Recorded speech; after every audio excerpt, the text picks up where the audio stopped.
열왕기상 19장 8절 봅시다. 이에 일어나 먹고 마시고 그 식물의 힘을 의지하여 40주 40야를 행하여 하나님의 산 호렙에 이르니라. 호렙에 이르기 전에 어떠한 사람이었는지를 살펴봅시다. 열왕기상 18장 38절에 이에 여호와의 불이 내려서 번젠 물과 나무와 돌과 흙을 태우고 또 도랑에 물을 핥은지라. 갈멜산에서 여호와의 불을 내리게 했죠. 그래서 번제단을 다 태우게 했습니다. 얼마나 위대합니까? 그렇죠? 그 다음에 열왕기상 18장 40절에 엘리야가 저에게 이르되 바알의 선지자를 잡되 하나도 도망하지 못하게 하라 하매 곧 잡은지라. 엘리야가 저희를 기손 시내로 내려다가 거기서 죽이니라. 자, 불을 내리게 했고 그 다음에 그가 기손 시내로 내려가서 우상 숭배자들 말입니다. 바알을 다 제거했습니다. 그는 위대한 기손의 승리를 이룬 자입니다. 기손 시내에 내려가서 처단했다 이 말이에요. 기손의 승리. 그 다음에 이스라엘의 아합왕 시대의 말입니다. 열왕기상 17장 1절에 보면은 수년 동안 우루가 있지 아니하리라. 비가 내리잖아요. 누가복음 4장 25절에 하늘이 새해 6달을 닫히었다. 3년 6개월이죠.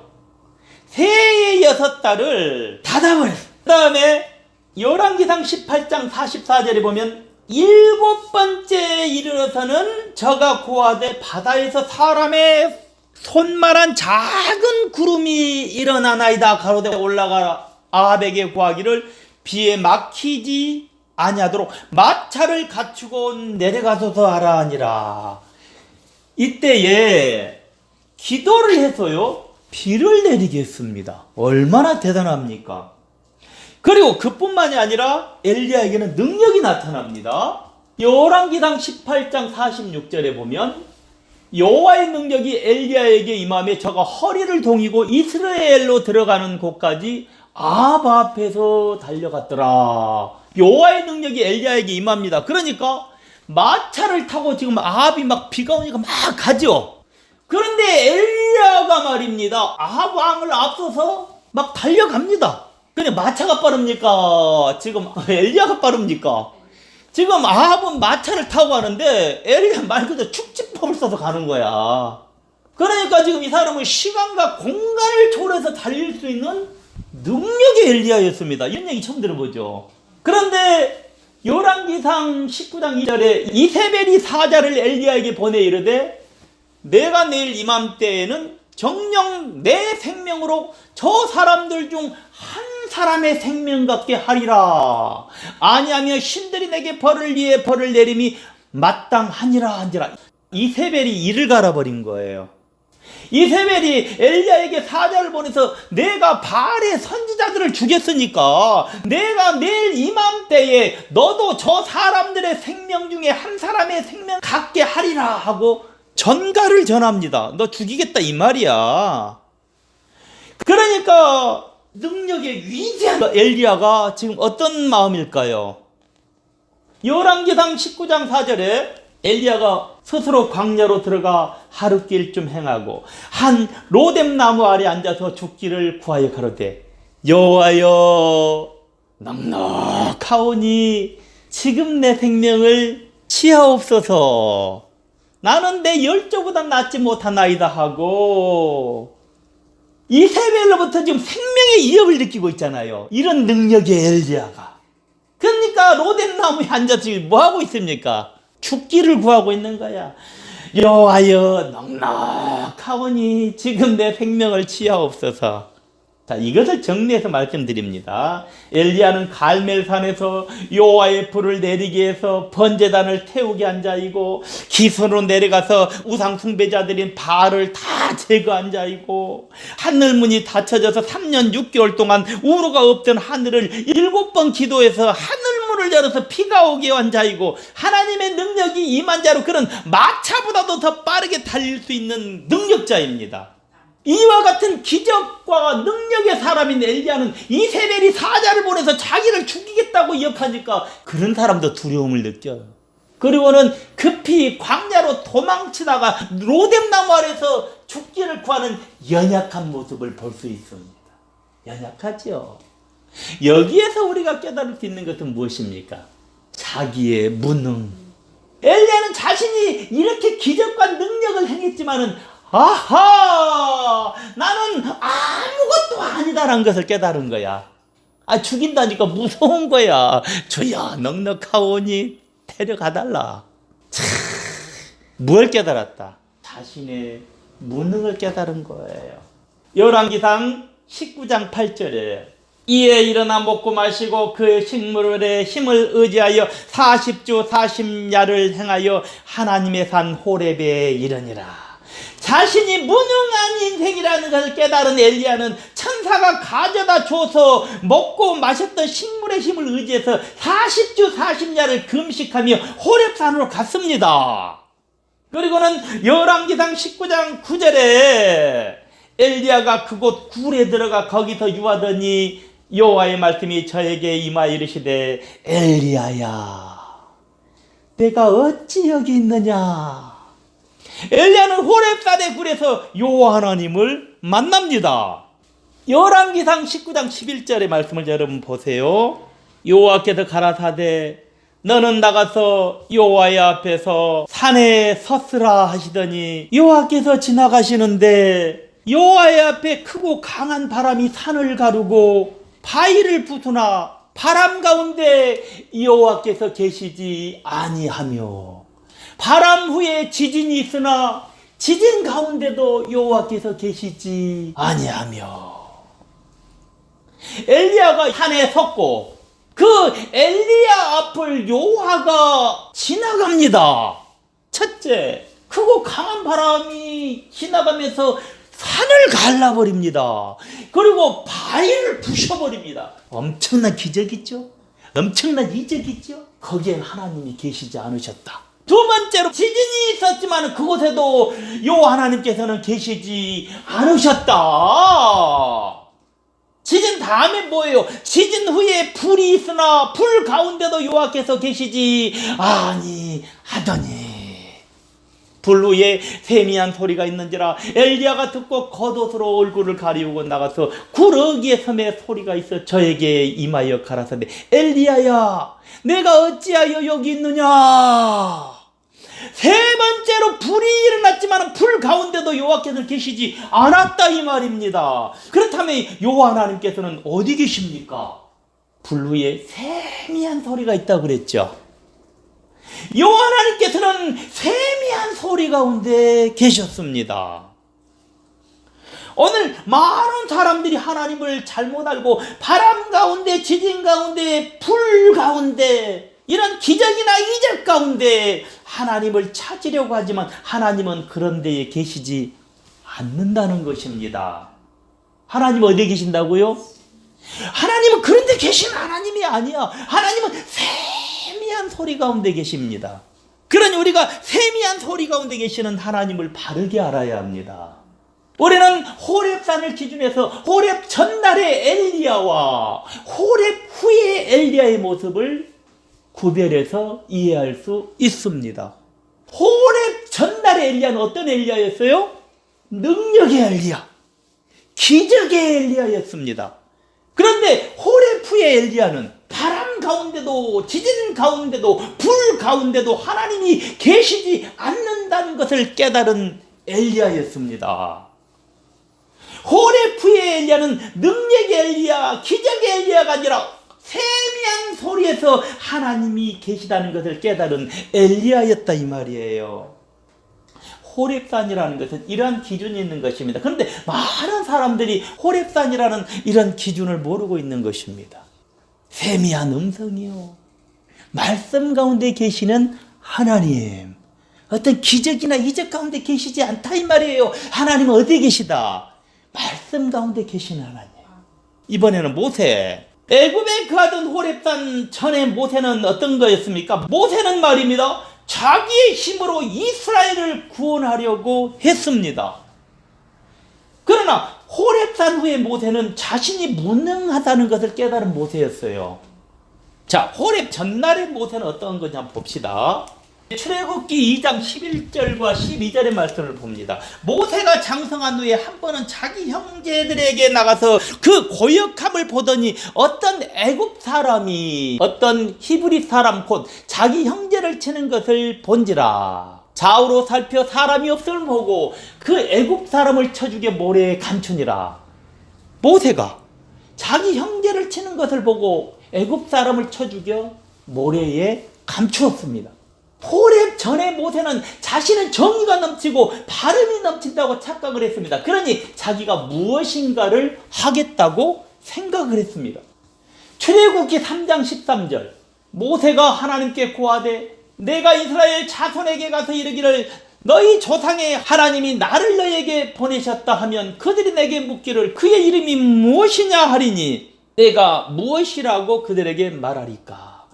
제가 이스라엘 자손에게 가서 너희 조상의 하나님께서 나를 너에게 보내셨다고 하면은 백성들은 그의 이름이 무엇이냐라고 물을 터인데 제가 그들에게 무엇이라고 대답해야 합니까? 라고 합니다.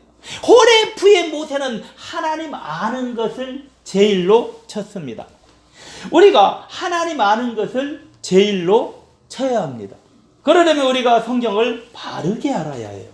출애굽기 4장 10절에 모세가 여호와께 구하되 주여 나는 본래 말에 능하지 못한 자라 주께서 주의 종에게 명하신 후에도 그러하니 나는 입이 뻔뻔하고 혀가 둔한 자니이다.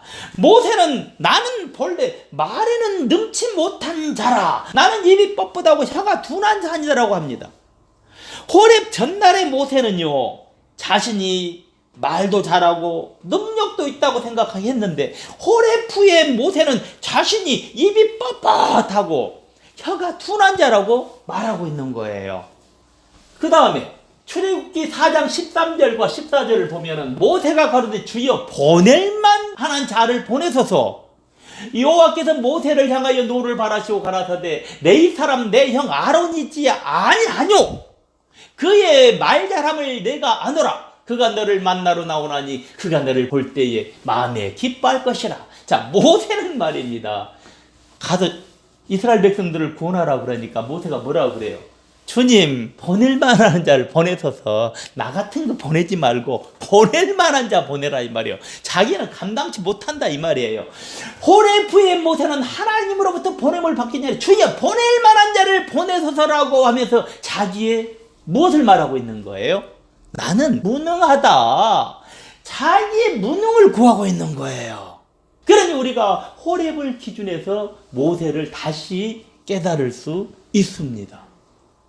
호렙 전에 애굽의 궁중에서 자라나서 자신이 능력 있다고 한 모세가 호렙에 자신의 무능을 구하고 있는 거예요. 주여 보낼 만한 자를 보내소서. 자, 이렇게 해서 호렙을 기준해서 엘리야도 모세도 우리가 깨달아 봤죠. 우리 역시도 호렙을 기준해서 바르게 신앙생활을 해야 합니다. 여기가 호렙산이야. 이것을 기준해서 전날의 나와 이제 훗날의 나는 달라야 할 줄 믿습니다. 우리는 하나님께서 보내시는 모세도 엘리야도 어떤 사람인지 알았다 이 말이에요. 하나님은 이런 사람 보내. 나 잘났다고, 나 똑똑하다고, 나 능력 있다고 이런 사람 안 보내. 우리같이 힘이 없고 능력 없고 사람 보이기에 그렇다 이 말이에요. 사람 보기에 비리비리하게 보인다 이 말이에요. 하나님 그런 사람 써. 그래야지 나중에 내가 했다 라고 교만을 못 부리기 때문에 그런 거예요. 힘이 있고 능력 있고 강한 사람 쓰면 결국 지가 했대. 그럼 그 사람 그 용은 어떻게 될까요? 우리는 하나님이 하신 줄 믿습니다. 말라기 4장 보라 여호와의 크고 두려운 날이 이르기 전에 내가 선지 엘리야를 너희에게 보내리니. 우리 지금 말라기 강론하고 있죠. 말라기에서 보니까 보라 여호와의 크고 두려운 날이 이르기 전에 내가 선지 엘리야를 너희에게 보내겠대. 그럼 보내면 와야지, 그쵸? 하나님께서는 크고 두려운 날이 이르기 전에 엘리야를 보내는데 하나님께서 보내시는 진짜 엘리야는 하늘에서 불을 내려오게 하는 엘리야가 아니라 세미한 소리에서 하나님이 계시다는 것을 깨달은 엘리야예요. 이 엘리야는 율례와 법도의 사람인 거예요. 그런데 오늘 수많은 사람들이 기다리는 엘리야는 어떤 엘리야인 줄 아세요? 오늘 수많은 사람들이 기다리는 엘리야, 하늘에서 불을 내려오게 하는 엘리야를 기다리고 있다 이 말이에요. 기적의 엘리야, 능력의 엘리야. 그렇다면 여기 우리 주님께서 보내겠다고 한 엘리야는 어떤 사람인가 한번 봅시다. 마태복음에 나와요. 마태복음 17장 10절로 우리 13절까지 주목하시기 바랍니다. 제자들이 묻자와 가로되 그러면 어찌하여 서기관들이 엘리야가 먼저 와야 하리라 하나이까? 예수께서 대답하여 가라사대 엘리야가 과연 먼저 와서 모든 일을 회복하리라. 내가 너에게 말하노니 엘리야가 이미 와서되 사람들이 알지 못하고 임으로 대우하였도다. 인자도 이와 같이 그들에게 고난을 받으리라 하시니 그제야 제자들이 예수의 말씀하신 것이 세례 요한인 줄을 깨달으니라. 잘 보세요. 예수의 말씀하신 것이 세례 요한인 줄 깨달으니라라고 했어요. 그가 세례 요한이다 이 말이에요. 엘리야가 이미 왔다. 성경에 세례 요한이라는 인물이 나오죠. 예수님의 길을 예비한 세례 요한, 그를 두고 한 얘기예요. 성경에서 세례 요한이 한 번이라도 여러분 기적과 이적을 행한 일이 기록되어 있어요? 없죠. 세례 요한은 성경에 한 번도 기적을 행한 일이 없습니다. 세례 요한은 정의만 외치다가 목이 달려 죽고 말았습니다. 마태복음 14장 1에서 12절에 보면. 그러니 하나님께서 보내시고자 하는 자는 누구다? 요한입니다. 예수님의 길을 예비한 엘리야, 그가 누구다? 세례 요한이다 이 말이야. 그러니까 하나님께서 보내시고자 하는 자는 누구였다? 요한이었다 이 말이에요. 요한복음 3장 30절에 그는 흥하여야 하겠고 나는 쇠하여야 하리라 하니라. 그는 말입니다. 주님을 향하여서 당신은 흥하여야겠고 나는 쇠하여야 하리라라고 했습니다. 주님이 보내시는 엘리야는 이러한 엘리야입니다. 우리가 찾는 엘리야는 기적을 찾는 엘리야라면 그것은 잘못된 엘리야입니다. 주님이 보내시는 사자인 엘리야는 말라기 3장 1절에 만군의 여호와가 이르노라 보라 내가 내 사자를 보내리니 그가 내 앞에서 길을 예비할 것이요 또 너희의 구하는 바 주가 호련히 그 전에 임하리니 곧 너희의 사모하는 바 언약의 사자가 임할 것이라. 내가 사자를 보내리니 그가 내 앞에서 길을 예비할 것이다 그렇게 말했죠. 하나님이 보내시는 사자 엘리야는 주님 앞에 와서 길을 예비한 자입니다. 그가 누구다고요? 세례 요한, 엘리야인 거예요. 이미 보냈다고 그랬잖아요. 하나님께서 보내신 엘리야가 와서 예비하는 길은 그리스도의 언약의 길입니다. 그리고 그리스도께서 보내신 엘리야는 정의와 바름의 사람이었습니다. 마태복음 3장 2절에 회개하라 천국이 가까웠느니라 하였으니 마태복음 3장 8절에 그러므로 회개에 합당한 열매를 맺고 세례 요한이 와서 회개하라고 했으니까 그가 온 것은 정의와 바름과 회개를 예치기 위해서입니다. 회개라는 것은 돌이킴의 역사죠. 그러니까 그는 이 땅의 인생들에게 돌이킴을 외쳤던 것입니다. 말라기 4장 6절 그가 아비의 마음을 자녀에게로 돌이키게 하고 자녀들의 마음을 그들의 아비에게로 돌이키게 하리라. 돌이키지 아니하면 두렵건대 내가 와서 저주로 그 땅을 칠까 하노라 하시니라. 돌이키지 아니하면 내가 와서 저주로 그 땅을 칠까 하노라. 회개가 뭐라고요? 돌이킴. 돌이키지 않으면 쳐버린다 이 말이에요. 그가 아비의 마음을 자녀에게로 돌이키게 하고 자녀들의 마음을 그들의 아비에게로 돌이키게 하리라 라고 했으니 하나님께서 보내신 엘리야가 와서 마음을 돌이킴의 역사를 하는 거예요. 이것이 엘리야의 역사였습니다. 우리가 어떻게 하든지 이 땅에 거하는 사람들의 마음을 돌이키는데 일을 감당해야 우리는 정말 하나님이 보내시는 사자인 것입니다. 이것은 그날의 심판을 면하고 영광을 얻기 위해서 그리스도인들이 가야 할 길을 가르쳐 줍니다. 우리가 이러한 신앙생활을 먼저 해야 합니다. 그렇다고 무조건 기적을 원하지 말라는 것이 아닙니다. 이런 것이 먼저 기준이 돼야 한다는 거예요. 그리고 뭐 나타나면 괜찮죠. 그렇지 않다고는 언젠가는 개인적으로, 가정적으로, 국가적으로, 인류적으로 멸망을 당할 수밖에 없습니다. 아까 평양 얘기했죠. 평양에 그렇게 많은 교회당들이 다 어디 갔습니까? 그것은 이러한 것이 먼저 기준이 되어 있지 않았기 때문에 그렇습니다. 싹 사라져 버렸어요. 오늘 교회마다 주님을 맞을 준비를 하자고 외칩니다. 그렇죠? 주님 오신다. 주님 맞을 준비자. 그러나 우리가 주님을 맞을 준비를 하려면 먼저 정의와 바름과 공평과 회개의 사람이 되어야 합니다. 이런 사람이 돼야 돼요. 도대체 이러한 것이 오늘날 어디로 가버렸습니까? 오늘 성도들이 도대체 이러한 것을 어디에 두고 있습니까? 오늘 우리가 다시 생각해보고 그 길을 예비하자 이 말입니다. 오늘 수많은 자들이 정의와 바름과 공의와 공평과 회개하는 아무 관계없는 신앙생활을 하고 있습니다. 근데 믿고 아멘 하고 있습니다. 하나님은 우상의 하나님이 아닙니다. 정의와 바름과 공의와 공평과 회개와는 상관이 없이 기적이나 이적이나 능력만을 추구하고 그것을 믿는 자들은 우상의 하나님을 섬기는 것일 뿐입니다. 그들이 섬기는 하나님은 이름만 하나님일 뿐입니다. 오늘의 세상이 이렇게 되어 있으니 이 천하를 바라보니 그저 답답합니다. 자, 말라기 4장 2절. 내 이름을 경외하는 너희에게는 의로운 해가 떠올라서 치료하는 강선을 바라리니 너희가 나가서 애양간에서 나온 송아지같이 뛰리라. 의로운 해가 떠올랐다고 그랬죠. 의로운 해가 누구입니까? 해는 예수 그리스도. 해라도 의로운 해. 의로운 태양은 예수 그리스도. 우리가 의로운 태양을 받아야 합니다. 오늘 우리가 의로운 태양 대신 예수 그리스도를 바르게 알고 있는가? 예수를 바르게 알기 운동을 하자. 예수 바르게 운동하는 것이 천하를 살리는 길입니다. 예수 바르게 알기 운동. 우리가 예수 바르게 알기 운동을 하려면 우리는 하나도 힘이 없죠, 지금으로서는. 그렇지만 우리가 이렇게 끝없이 증거하고 외치면은 이 말에, 이 말씀에 사람들이 천하가 몰려오게 될 것을 우리는 믿습니다. 우리 기도하십시다.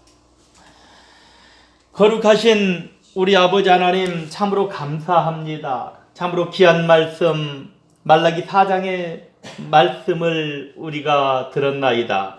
우리가 이 귀한 말씀을 통하여서 다시 한번 우리의 신앙을 재점검하는 바른 인생의 삶을 살아야 되겠습니다.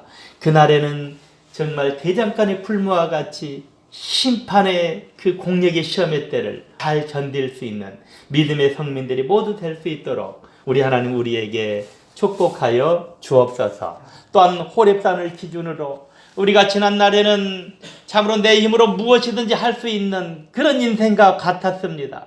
그러나 호렙의 엘리야와 모세를 통하여서 호렙의 엘리야와 모세를 쓰셨던 하나님, 우리가 내 힘으로 무엇인가를 할 수 있다고 참으로 오만과 자만이 가득했던 우리의 모습들, 그러나 우리는 할 수가 없습니다. 우리 주 예수 그리스도만이 할 수 있는 줄 믿습니다. 그 힘으로 우리가 하나님의 일을 위하여 힘쓰고 애쓸 수 있습니다.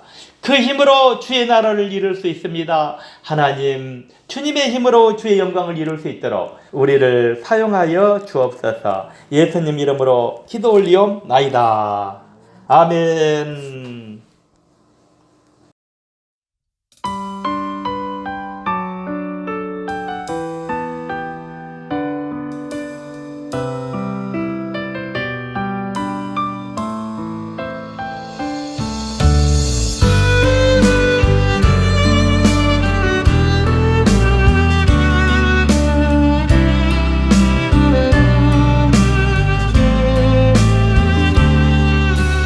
주님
사랑이